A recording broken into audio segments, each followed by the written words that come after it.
Gaius was a celebrated Roman jurist. Scholars know very little of his personal life. It is impossible to discover even his full name, Gaius or Keys being merely his personal name. As with his name, it is difficult to ascertain the span of his life, but it is safe to assume he lived from AD 110 to at least AD 179, since he wrote on legislation passed within that time. From internal evidence in his works it may be gathered that he flourished in the reigns of the emperors Hadrian, Antoninus Pius, Marcus Aurelius and Commodus. His works were thus composed between the years 130 and 180. After his death, however, his writings were recognized as of great authority, and the Emperor Theodosius II named him in the Law of Citations, along with Papinian, Ulpian, Modestinus and Paulus, as one of the 5 jurists whose opinions were to be followed by judicial officers in deciding cases.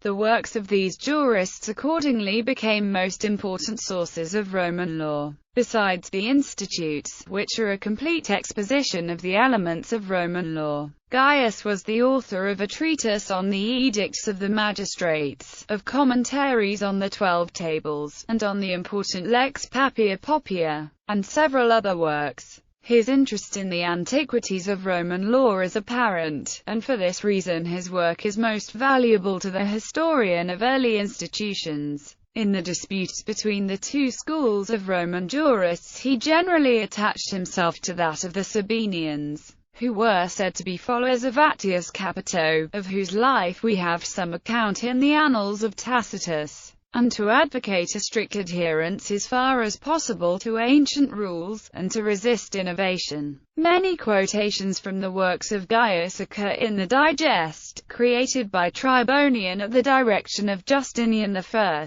and so acquired a permanent place in the system of Roman law, while a comparison of the Institutes of Justinian with those of Gaius shows that the whole method and arrangement of the later work were copied from that of the earlier, and very numerous passages are word for word the same. The Digest and the Institutes of Justinian are part of the Corpus Juris Civilis. Probably, for the greater part of the period of 3 centuries which elapsed between Gaius and Justinian, his Institutes had been the familiar textbook for all students of Roman law. The Institutes of Gaius. The Institutes of Gaius, written about the year AD 161, was an introductory textbook of legal institutions divided into 4 books. The first treating of persons and the differences of the status they may occupy in the eye of the law, the second of things, and the modes in which rights over them may be acquired,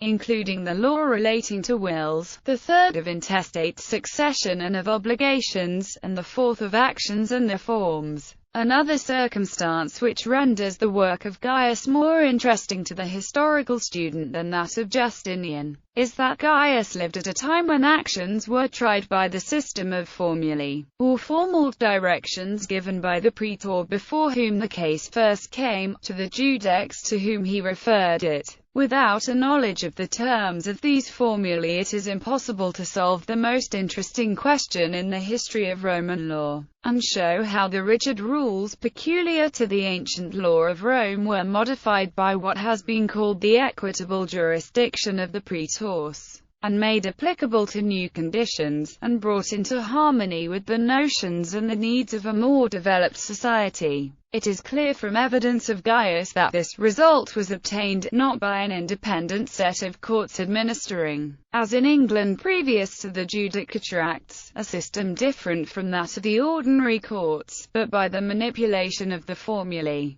In the time of Justinian the work was complete, and the formulary system had disappeared. The work was lost to modern scholars, until, in 1816, a palimpsest was discovered by B. G. Niebuhr in the chapter library of Verona, in which some of the works of St. Jerome were written over some earlier writings, which proved to be the lost work of Gaius. The greater part of the palimpsest has, however, been deciphered with the help of August von Bethmann-Hollweg, and the text is now fairly complete. More recently, 2 sets of papyrus fragments have been found. The discovery of Gaius' work has thrown a flood of light on portions of the history of Roman law which had previously been most obscure. Much of the historical information given by Gaius is wanting in the compilations of Justinian, and, in particular, the account of the ancient forms of procedure in actions. In these forms can be traced survivals from the most primitive times, which provide the science of comparative law with valuable illustrations, which may explain the strange forms of legal procedure found in other early systems.